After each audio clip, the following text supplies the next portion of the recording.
Progress Check 1, Exercise 2, page 22. In this section, you will hear an extended monologue. Before listening to the passage, you will read questions. You will listen to the passage twice, and then you will answer a series of questions. Travel writing. Questions 1 to 5 are based on the following public lecture. Read questions 1 to 5 now.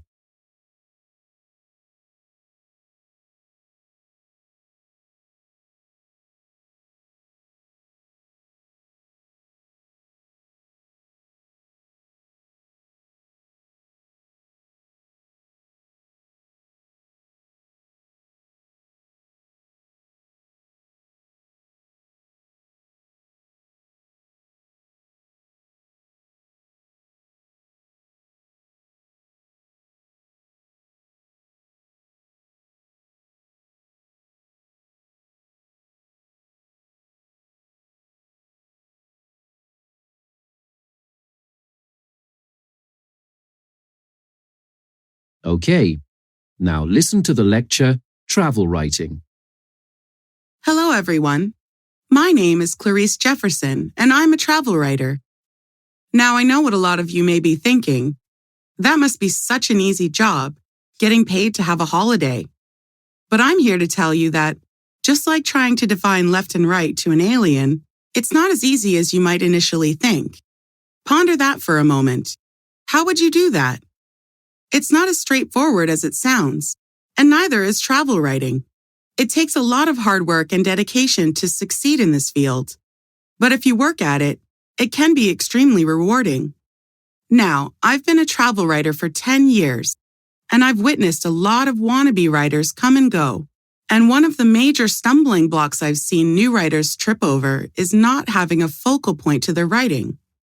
Travel writing, as with any piece of prose, be it a dramatic news story or a colorful feature, has to have a purpose to it, with the crucial points of where, when, who, how, and what woven into it to fulfill that purpose.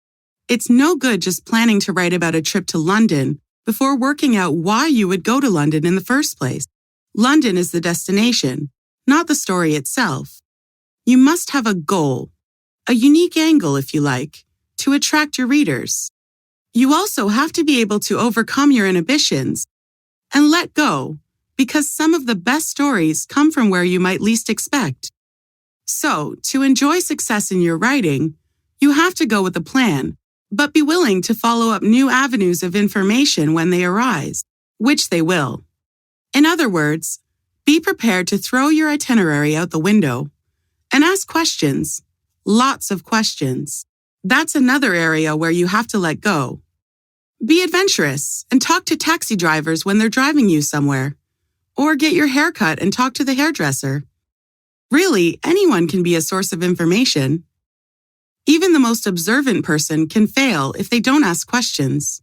Just bite the bullet and talk. Much of the information you get might be worthless, but if you're lucky, there could be a few nuggets of gold in there. They're also an invaluable source of quotes. That's an important element you must have in your piece. It's one of the ways to make it come alive to the reader. And no matter what you hear, you must write it down.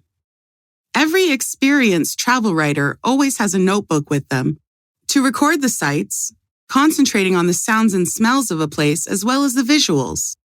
This is essential when you come to piece your article together. It allows you to show the reader what you experienced rather than tell them. Be descriptive, but don't use generic words like beautiful, stunning, and breathtaking, because these mean nothing to the reader. Your description should paint a picture of all the aspects that make up the image so the reader can see themselves there and feel what it was like. It's a good idea to hire a guide.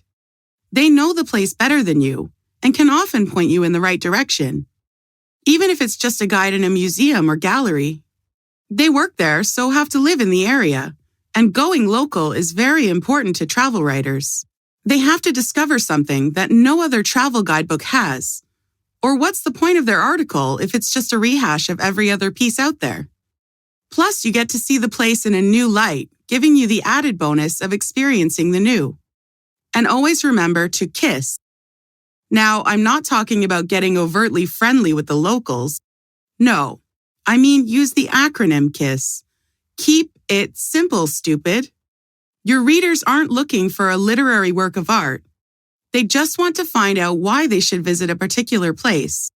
So don't get carried away.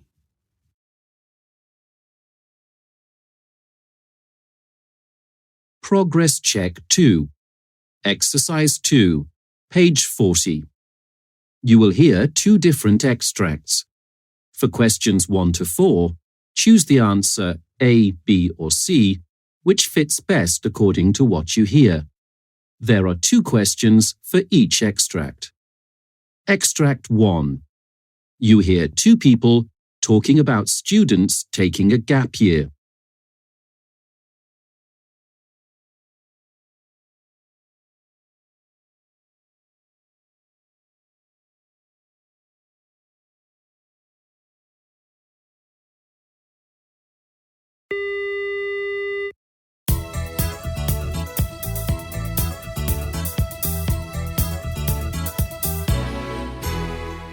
Young people have a lot to decide when taking a gap year.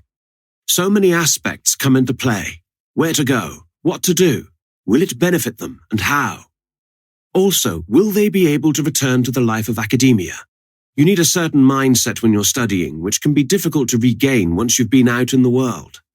It is easy to lose focus when you've had a taste of life away from the books, but I think it can concentrate their mind. Not so much on the rigors of studying, but on a goal to strive for. I don't know about that. I've seen students give up because they lost the drive for it. And to be honest, I really can't blame them. So many graduates are having to scrimp and save just to stay afloat. Their years of studying affording them little in the way of a leg up at the beginning of their careers. No doubt they'll be grateful of their qualifications once they get up the ladder, but they don't seem to count for much when they're attempting to get on that first rung. It's a catch-22.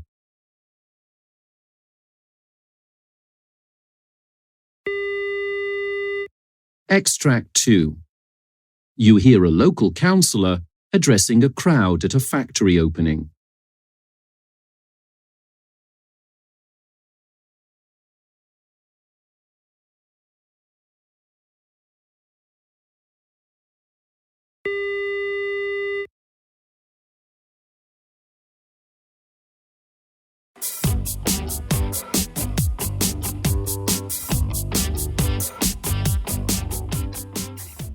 In a year when the local economy has been hit by the foreclosure of the Sonic Electrics company after it went into administration, we are finally turning a corner and closing the book on what has been a tumultuous decade for the region. We have seen record figures of unemployment that I'm sure has impacted every household.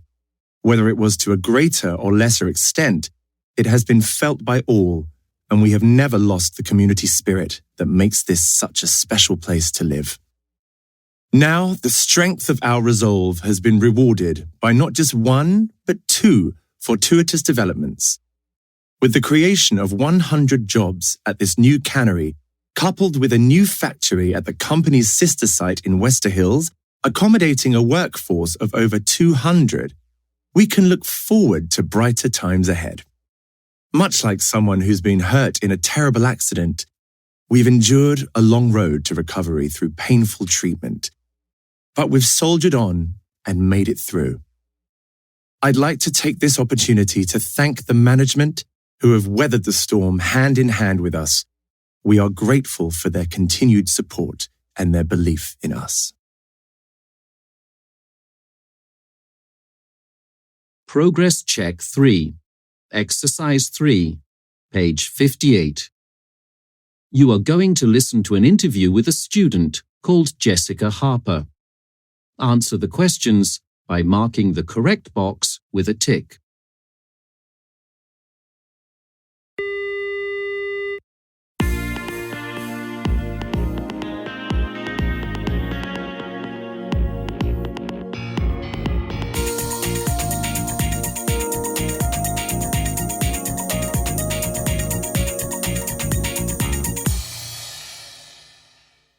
Welcome to Scholastic Spotlight.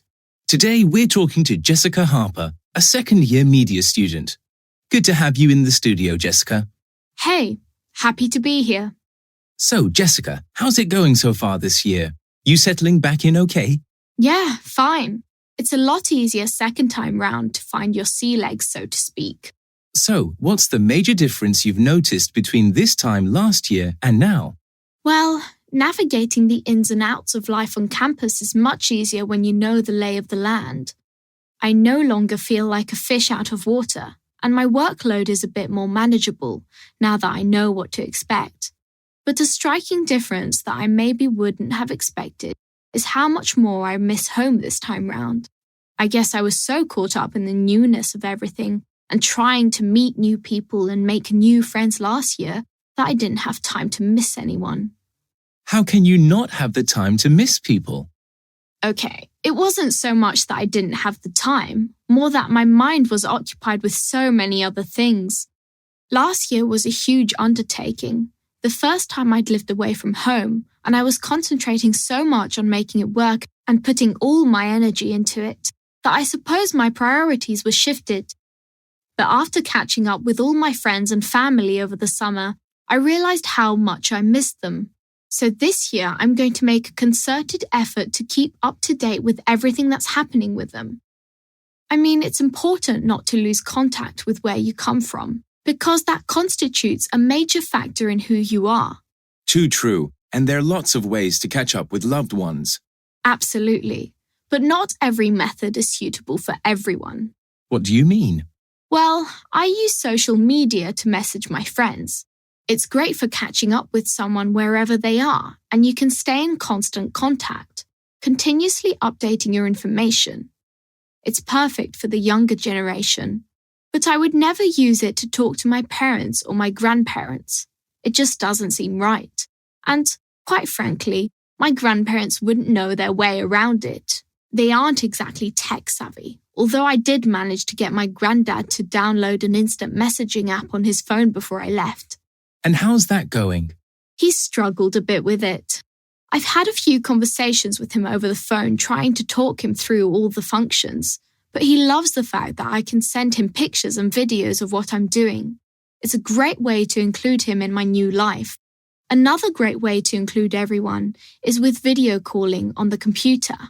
With that, we can have a face-to-face conversation with the whole family, my parents, my grandparents, my brother, who's studying in France, and me. The only problem with that is arranging when we're all free. Yeah, group chats can be fun, but you can also miss a lot if people are talking at the same time. They do take a bit of getting used to, but I think the novelty of seeing everyone is worth it. Plus, you can use it to make telephone calls.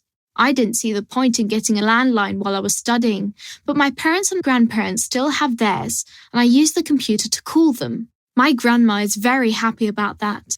She loves having long conversations on the phone. She sounds like most people's grandmas.